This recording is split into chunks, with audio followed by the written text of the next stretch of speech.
vai. Domingo, eu vou ao Maracanã, vou torcer pro time que sou fã. Um lugar pra torcer. Vou levar foguetes de bandeira, não vai ser de brincadeira, ele vai ser campeão. Um lugar pra vibrar. Não quero cadeira numerada, vou ficar na arquibancada pra sentir mais emoção. Um lugar pra se emocionar, com a bola e com a música.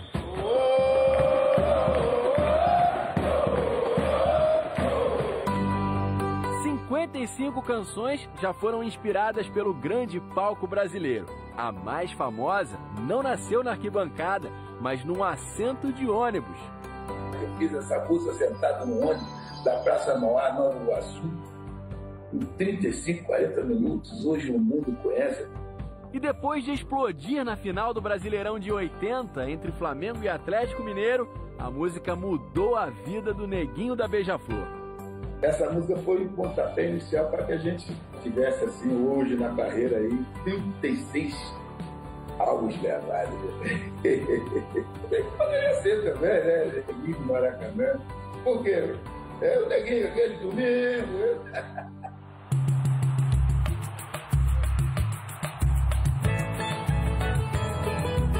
Há 70 anos, os domingos cariocas são embalados no Maracanã. É que o Maracanã tem uma simbologia muito grande.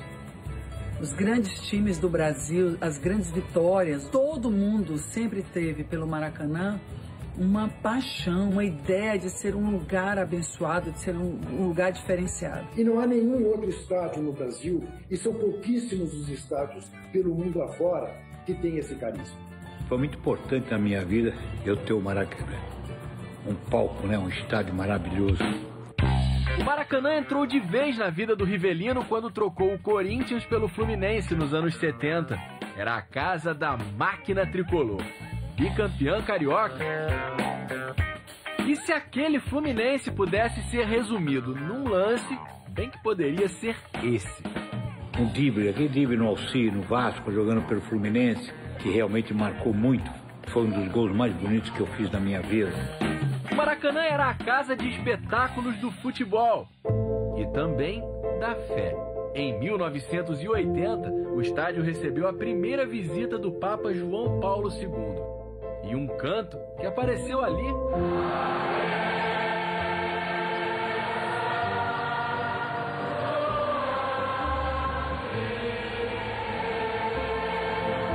se tornaria um hino da torcida do Fluminense, depois de embalar o título carioca daquele ano.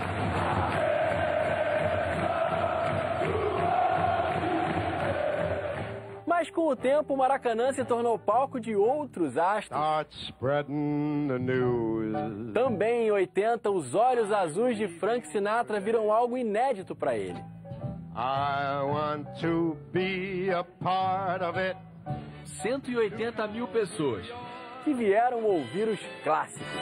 If I can make it there, I'll make it.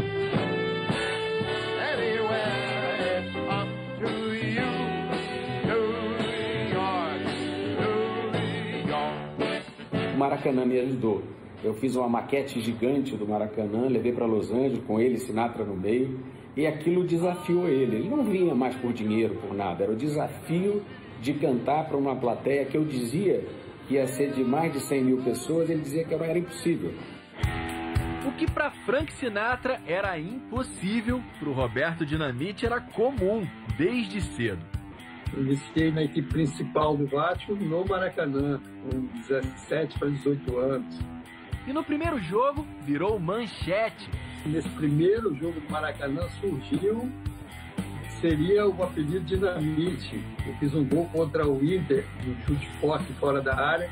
E no outro dia o Jornal do Esporte colocou na primeira parte o garoto Dinamite explode Maracanã. E seguiu mostrando ali do que era capaz. O zagueiro Osmar, do Botafogo, foi a vítima num dos gols mais lindos da história do Maracanã.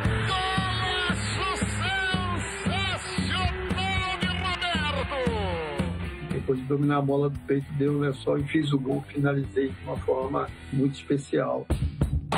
E depois de uma passagem sem brilho pelo Barcelona, Roberto voltou ao Maracanã para um show no mesmo ano em que Frank Sinatra esteve lá. Ficou uma interrogação se é o Dinamite, se não é. E aí veio esse jogo contra o Corinthians, eu fiz 5 gols. E foi uma tarde, noite maravilhosa, onde tudo aconteceu. E onde Dinamite assustava os adversários, outra galera entrou fazendo cara feia. O Kiss.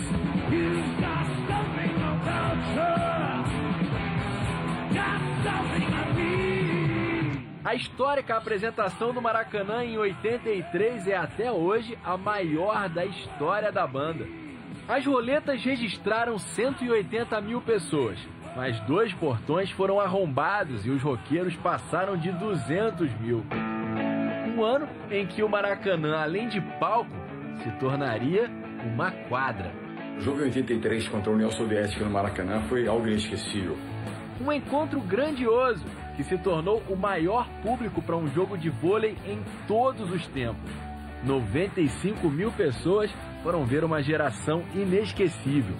Jogava com o número 1, eu era o primeiro a sair do túnel, correndo no gramado, até o palco central onde era a quadra.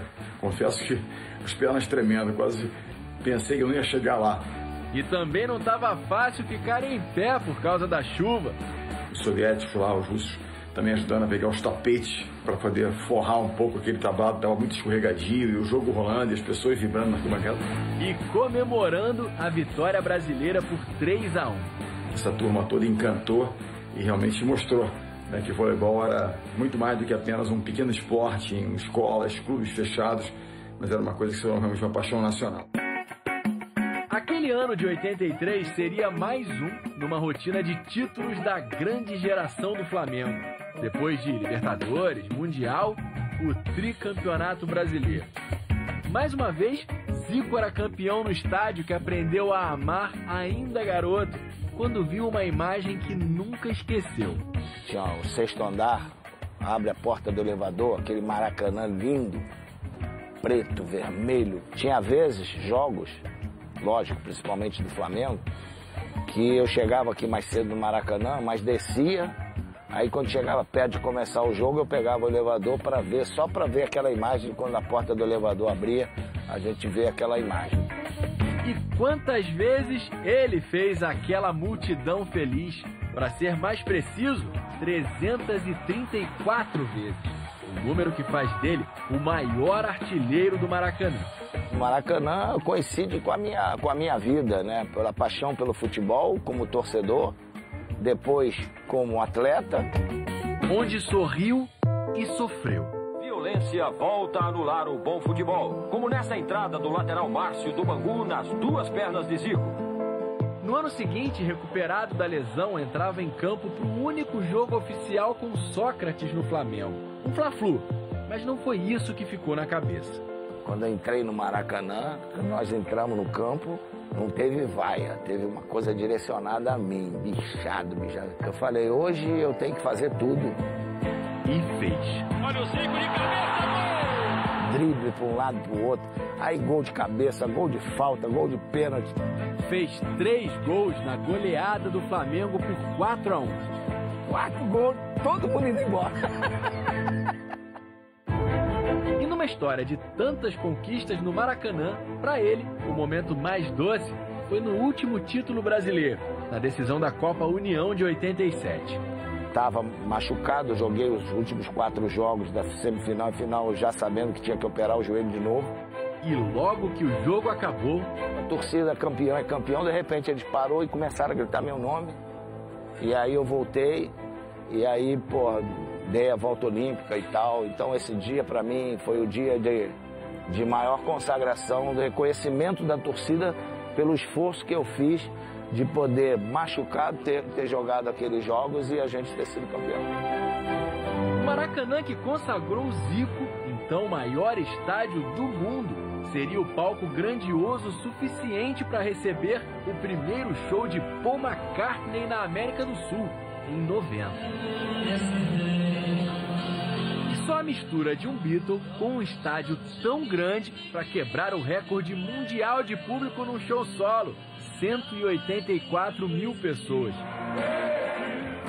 Os astros da música se multiplicaram no ano seguinte, quando o Maracanã virou cidade, a cidade do rock.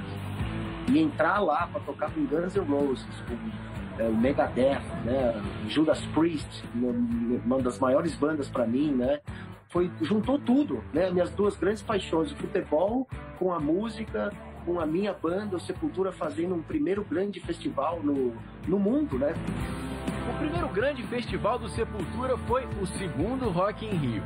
O maior do mundo recebia o maior festival da música. As câmeras dos helicópteros mostravam o Maracanã parecendo um disco voador todo iluminado. Foi realmente uma noite mágica. Em 9 dias de show, recebeu 800 mil pessoas que transformaram o estádio em panela de pressão. A vibração do público chega muito mais pro artista. É muito emocionante. E aquela vibração não se dissipa como em lugares abertos. O Maracanã é o estádio do Brasil, né? Pô, eu, São Paulino, falar isso, eu vou até escutar críticas. Dos São Paulinos pode até ser, Andréas, mas palmeirenses, santistas e corintianos tiveram muito o que comemorar no Maracanã e deram ao estádio um apelido. É o Recreio dos Bandeirantes, dos paulistas. Onde ganhou a Copa Rio de 51, que os palmeirenses reivindicam como título mundial. E falando nisso, era no Maracanã que o Santos colocava o mundo a seus pés nos anos 60. Os grandes jogos tinham que ser realizados em estádios grandes. Então o Santos, acertadamente, preferiu jogar no Maracanã do que no Pacaembu. E o Rio de Janeiro recebeu o Santos nas finais de 62 e 63 como um velho amigo. O torcedor carioca abraçava o Santos de uma maneira e conduziu o Santos a uma das viradas mais épicas da história do futebol, que é a virada do Santos contra o Milan. Perdia de 2-0 no primeiro tempo e o Santos fez aquela virada de 4-2, que é uma coisa, para quem viu, absolutamente marcante. 2 dos 4 foram de Pepe.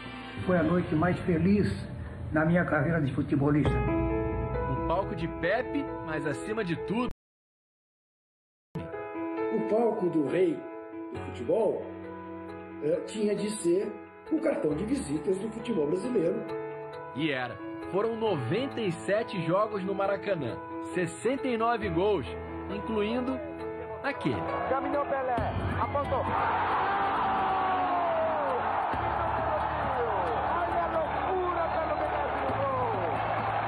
O lance que mostrou pela milésima vez ao mundo por que Pelé era o rei. Uma coisa eu posso dizer, eu nunca tremi tanto antes de um gol como esse pênalti. Numa situação como essa, o gol fica desse tamanhinho, o goleiro cresce, parece um dragão ali, eu tremia e o pessoal todo batendo palma e gritando o milésimo gol. Quer dizer, foi uma emoção muito grande depois, mas o que eu passei antes do pênalti só eu sei.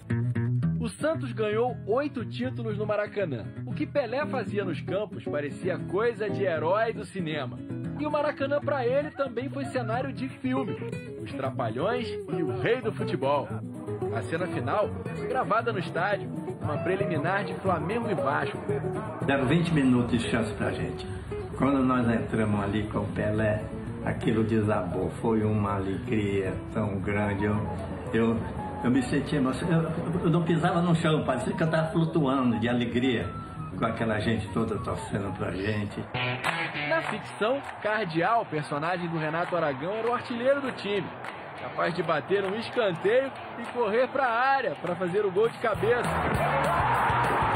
E Pelé, um repórter que quebrou um galho de goleiro e não só pegou o pênalti, como ainda fez um incrível gol num tiro de meta. Foram 121 mil figurantes que foram ver a final da Taça Guanabara entre Flamengo e Vasco. E o Renato, vascaíno, teve outro motivo para comemorar. O time dele venceu naquele dia. Eu e o Pelé nos emocionamos muito nesse dia. Foi muita alegria. Como o gol do goleiro Pelé, ainda é difícil de acreditar no que fez a torcida corintiana no Maracanã em 76, para ver o jogo contra o Fluminense. e responder a uma provocação. Francisco Horta desafiou a fiel torcida, dizendo: quero ver se vocês vêm aqui, né? E o Vicente Mateus, que era então presidente do Corinthians, também muito latino, disse: me mande metade da carga, que eu vendo aqui em São Paulo. E vendeu. A invasão corintiana teve 70 mil torcedores. Voltaram para casa com a vaga na final do Brasileirão, depois do empate em 1-1 com o Fluminense no tempo normal e a vitória na decisão por pênalti. 24 anos depois, em 2000, o número de corintianos não era tão grande, mas a alegria foi do tamanho do mundo, no título do primeiro Mundial da FIFA. Com mais uma grande conquista paulista, o Maracanã entrava no século XXI. Mas a antiga cara do estádio saía de cena. Naquela época, começou a série de transformações no Maracanã que mudou a paisagem. Já não existia mais a inesquecível geral. Porque o Maracanã do Fosso, aquela coisa mais linda do mundo, né? Você fazia gol, eu fazia um gol, eu ia diretamente no Fosso, o verdadeiro torcedor, né? Os torcedores mais folclóricos, no setor mais barato, faziam o show da torcida. E não só isso. Cornetavam bastante. O gol do Rondinelli, que eu vim bater o córner, os caras, vai pra área, sai daí, o que você tá fazendo aqui e tal. Aí depois que você bate, pô, beleza, ai, demais. Lá vai Zico. Levantamento pra Rondinelli, o toque de cabeça. Depois de um longo período de abandono nos anos 80 e 90, aconteceu uma tragédia, a queda dos torcedores do Flamengo na final do Brasileiro de 92. Muitos deles caíram de uma altura superior a 8 metros. O estádio foi encolhendo e mudando de cara. Até que 15 anos atrás, a geral saiu de cena. O Maracanã estava abandonado, perigoso. E era necessário fazer isso. Eu acho que ficou bonito, ficou bacana. Houve um gradual processo de desmonte do perfil do Maracanã como um estádio inclusivo, como um estádio de massa. E a última vez que mais de 100 mil pessoas estiveram ali foi para ver a final da Copa do Brasil em 99, quando o Juventude empatou com o Botafogo e levou a taça. Mais um time de fora do Rio a fazer festa no Maraca, como o Bahia, que na Taça Brasil de 59 ganhou o que seria considerado o primeiro campeonato nacional. Já no Brasileirão de 71, o Atlético Mineiro que comemorou, e em 85, o Coritiba. Na Copa do Brasil, os felizes forasteiros foram o Grêmio em 97 e o surpreendente Santo André em 2004. O novo século trouxe ao Maraca novos sons e superstars brasileiros. Sandy Júnior, Ivete Sangalo. Eu vou dizer uma coisa pra vocês, isso aqui é um sonho pra mim. E quando eu gravei o meu DVD lá em 2006, foi uma das experiências mais mágicas da minha vida. Então assim, o Maracanã foi sem dúvida nenhuma, o DVD ali, o meu cartão de visita mais especial da minha carreira. Na primeira década do novo século, no estádio onde brilharam astros brasileiros da música, um maestro estrangeiro passou por 3 grandes clubes cariocas: Dejan Petkovic, o Flamengo, o Fluminense, o Vasco. Consegui título, né, como campeonato carioca, 2000, 2001. 2001 principalmente porque foi fantástico no final do jogo contra o Vasco, Tetra-Tri, com o título do campeão brasileiro 2009, também no Maracanã, contra o Grêmio. Mas conseguiu outra proeza. Eu tenho 2 Maracanãs no meu coração, e isso realmente poucas pessoas, né, podem dizer isso. O Maracanã carioca, que de tão famoso e admirado mundo afora, ganhou um estádio xará em Belgrado, na Sérvia. Se escreve diferente, né? Aqui é com C, lá é com K, Maracanã, Maracana. A casa do Estrela Vermelha. Estrela Vermelha, fiquei 3 anos e meio, um bom tempo, todos os jogos do Maracanã, não sei quantos jogos fiz. E depois de Pet, foi a vez de um uruguaio descobrir como é ser campeão no estádio onde os antepassados ganharam o mundo 60 anos depois da final da Copa. Sebastián Louco Abreu. É uma emoção muito grande entrar naquele estádio maravilhoso e só relembrar que lá o Uruguai fez uma história que vai ficar para o resto da vida. E o que não sai mais da memória dos torcedores do Botafogo é a coragem do Louco de fazer isso aí. Partiu o Louco Abreu! Bateu!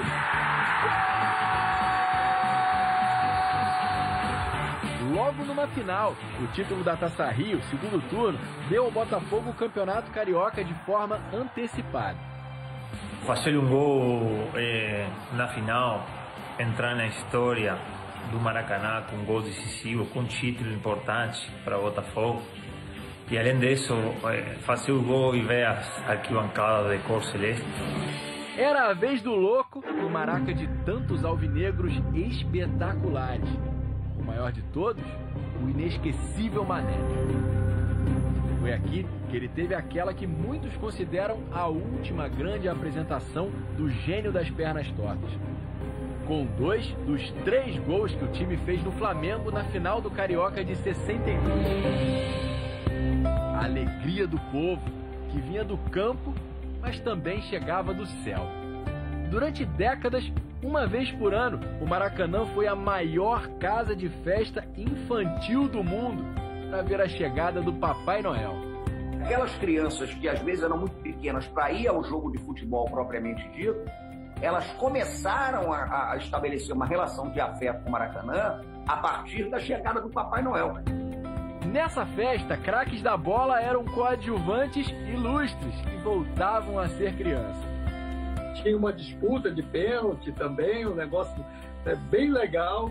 Foi o Maracanã lotado, cheio de crianças e tal, um negócio muito, muito, muito especial. É coisa assim de arrepiar. Um calor danado e a gente batendo pênalti aí e tal. Foi inesquecível. E em 1978, o Bom Velhinho levou ao Maracanã o maior público oficial de toda a história. 250 mil pessoas passaram pelas roletas para ouvir o famoso Feliz Natal para todos vocês. Nesses 70 anos, a história do futebol e da música passou pelo Maracanã. De Stones a Coldplay, de Maradona a Messi, de Beckenbauer a Mário Götze. Em 2014, quando a Alemanha encontrou a Argentina na segunda final de Copa do Maracanã, teve apenas um gol. Olha a bola chegando! Olha o gol! Olha o gol! Olha o gol! Que juntou um velho tempo com um jovem jogador no caminho da história. E chegou o dia em que o mundo inteiro coube no Maracanã. Em 2016, foi muito mais do que um estádio de futebol. Numa fantástica celebração do esporte, a cerimônia de abertura dos Jogos Olímpicos. O estádio seguiu em frente, sempre como um reflexo de cada época. Em 2018, outra lenda da música esteve aqui, Roger Waters, ícone do Pink Floyd. Aquela noite foi inesquecível para ele. O cantor convidou ao palco a família de Marielle Franco, vereadora assassinada no Rio. Quando falamos da Marielle, penso na Mônica, a viúva da vereadora. Eu queria mandar todo o amor para ela. Aquele foi um dia muito comovente. Ele continuou cantando com uma camisa que dizia "Lute como Marielle Franco". Na época da eleição presidencial em 2018, o show foi marcado por manifestações políticas. Me lembro que houve um princípio de confusão, algumas brigas durante o show. Fiquei impressionado com aquilo. A polícia disse que eu seria preso se não parasse de incitar as pessoas. Mas posições políticas à parte, todos se uniram para celebrar a obra de um gênio.